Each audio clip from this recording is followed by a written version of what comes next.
Assalamu alaikum warahmatullahi wabarakatuh. Hope you're doing well. We're continuing our reading of Dante Alighieri's The Divine Comedy, the Inferno. It's a classic Italian text. It's translated into English. A lot of people who are into language say that the original Italian is quite unique. And thus far, I like it because it has made me think and contemplate about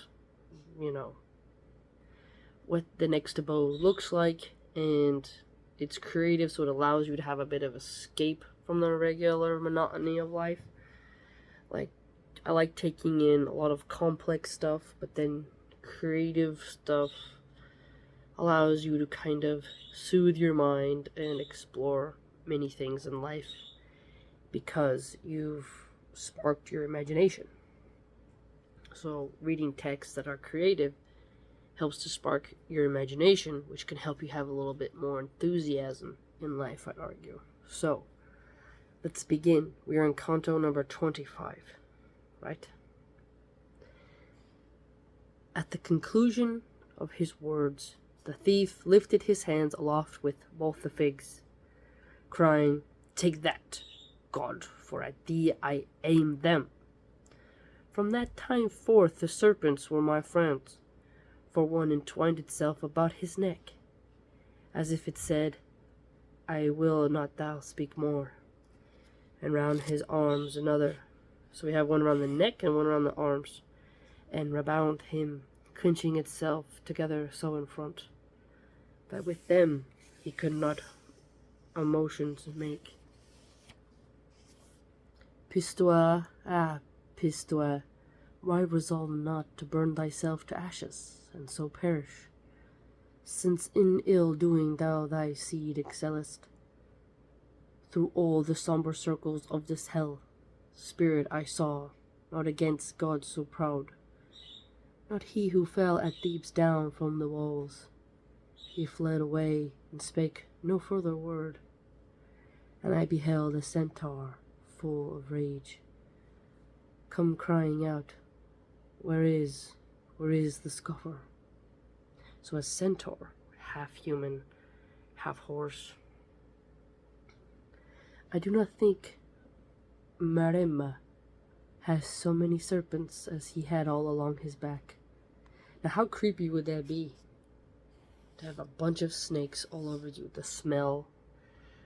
I mean, their skin is pretty smooth, but the scent of snakes is very distinct. I do like snakes. If I could have a pet snake, I would, but since my husband grew up in the jungle, he doesn't like snakes because they used to be in the trees, and you have to, get rid of them because they bite people.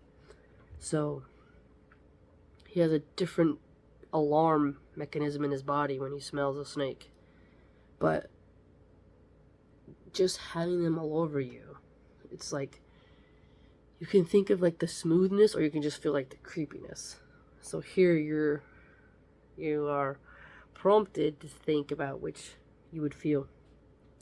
As far where our countenance begins, upon the shoulders, just behind the nape, with wings wide open, was a dragon lying, and he sets fire to all that he encounters. My master said, "That one is Cacos, who beneath the rock upon Mount Aventine created oftentimes a lake of blood. He goes not on the same road with his brothers by reason of the fraudulent theft he made of the great herd which he had near to him, or at his torturous action sees beneath the mace of Hercules, who, peradventure, gave him 100, and he felt not 10. While he was speaking thus, he had passed by, and spirits 3 had underneath us come, of which nor I aware was, nor my leader, until what time they shouted, 'Who are you?' on which account our story made a halt. And then we were intent on them alone. I did not know them, but it came to pass, as it wont to happen by some chance, that one to name the other was compelled, exclaiming, "Where can Cianafa have remained?" Went I, so that the leader might attend, upward from chin to nose my finger laid. If thou art, reader, slow now to believe what I shall say, it will no marvel be, for I who saw it hardly can admit, as I was holding raised on them my brows, behold, a serpent with 6 feet darts forth in front of one, fastens wholly on him. Now that's creepy.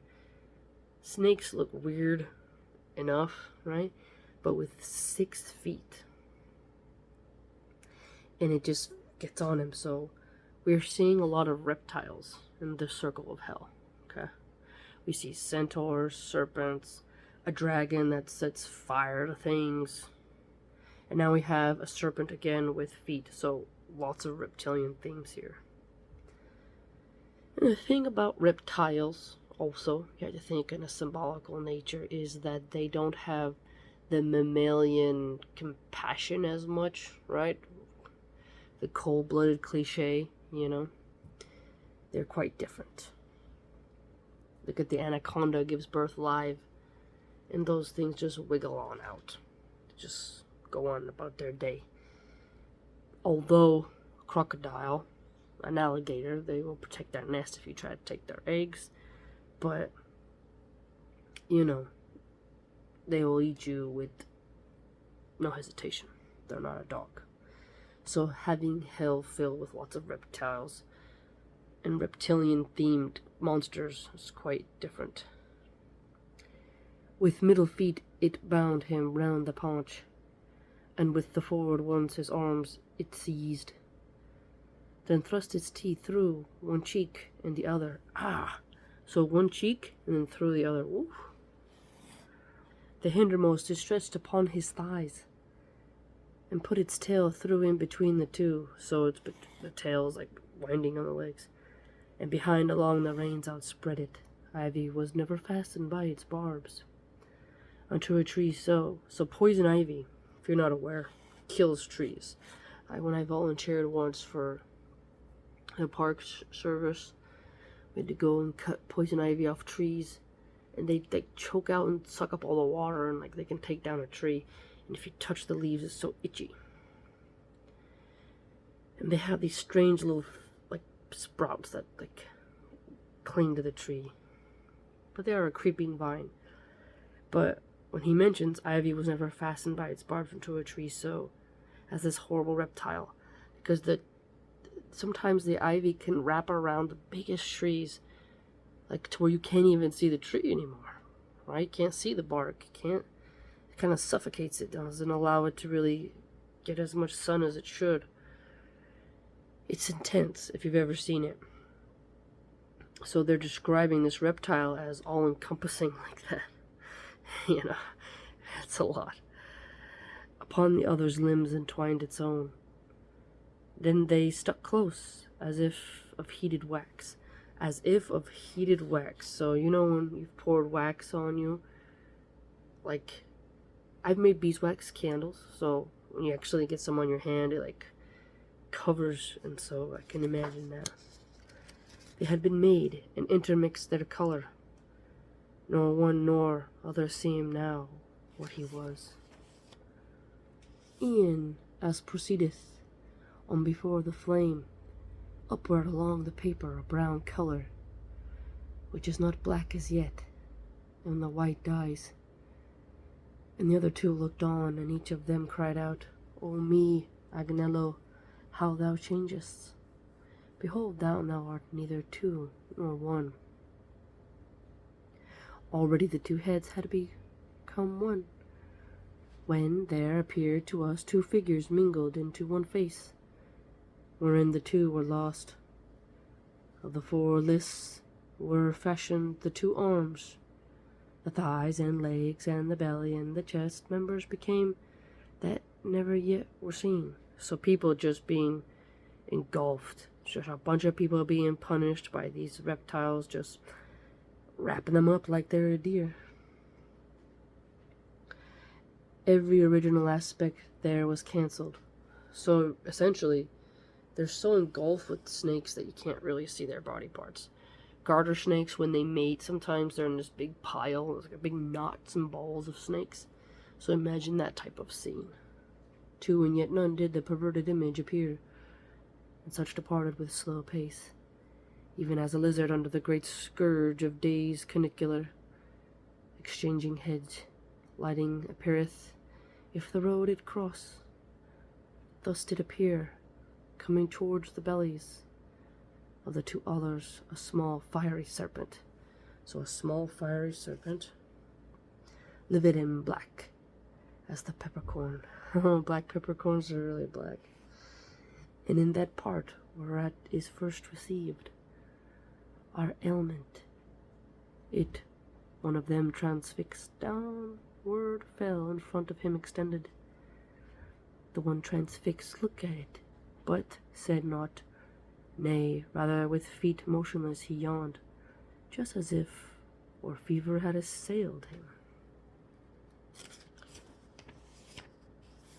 He at the serpent gazed, and at him one through the wound, the other through the mouth, smoked violently, and the smoke commingled, so through the mouth, through the wound, Henceforth be silent, Lucan, where he mentions wretched Sabellus and Nasidius, and wait to hear what now shall be shot forth. Be silent, Ovid, of Cadmus and Arethusa, for if him to a snake her fountain converts he fabling, that I grudge him not, because two natures never front to front, he transmuted, so that both the forms to interchange their matter ready were. Together they responded in such wise that to a fork the serpent cleft his tail, and eke the wounded drew his feet together. So the wounded drew his feet together like, oh, the serpent cleft his tail. The legs together with the thighs themselves adhere to, that in little time the juncture no sign whatever made, that was apparent. He with the cloven tail assumed the figure. The other one was losing, and his skin became elastic, and the other's hard. I saw the arms draw inward and the armpits, and both feet of the reptile that were short, lengthened as much as those contracted were. Therefore after the hind feet, together twisted, became the member that a man conceals, and of his own the wretched had two created, while both of them the exaltation veils with a new color, and engenders hair. On one of them I depilates the other. The one uprose, and down the other fell, though turning not away their impious lamps, underneath which each one his muzzle changed. He who was standing drew it towards the temples, and from excess of matter which came thither issued the ears from out the hollow cheeks. What did not backward run, and was retained, of that excess made to the face and nose, and the lips thickened, for as was befitting, he who lay prostrate thus his muzzle forward, and backward draws the ears into his head, in the same manner as the snail its horns. Oh, I never thought, isn't that his eye? Oh, I always thought it was their eyeballs. The snail, when you poke them and they go back in their little... And so the tongue, which was entire and apt for speech before, is cleft, and the biforked. So biforked, Bi two, so split tongue. And the other closes up, the smoke seizes the soul, which to a reptile had been changed. Along the valley hissing takes to flight. And after him the other speaking sputters. Then he turned upon him his new shoulders, and said to the other, I'll have Busso run, crawling as I have done, along this road. In this way, I beheld seventh ballast shift and reshift, and here be my excuse, the novelty of aught my pen transgress. And notwithstanding that mine eyes might be somewhat bewildered, and my mind dismayed, they could not flee away so secretly. Yeah, so there's no escape. Ain't no way. But that I plainly saw Puccio sciancato, and he it was whose soul of 3 companions, which came in the beginning, was not changed. The other was he whom thou, Gavillo, weepest. So lots of names that we're not exactly familiar with. However, he does quite a bit of name dropping here. He mentions Ovid. Ovid was a poet, so poets are being quiet by this horrid sight. You can just see the uncomfortableness that he's hinting at here with how these snakes are intertwined upon the humans and really restricting their movement. They're withering in pain. It's suffocating, you can't get them off. The pressure, the scent, the darkness, really setting the scene for us, right? Just, wow. Wouldn't want to be in their shoes, as they say. Great reading. I'm really glad I got to do an episode of it today. If you'd like to join my blog, it's www.subscribestar.com/MilahanArtGuide. Hope to see you there.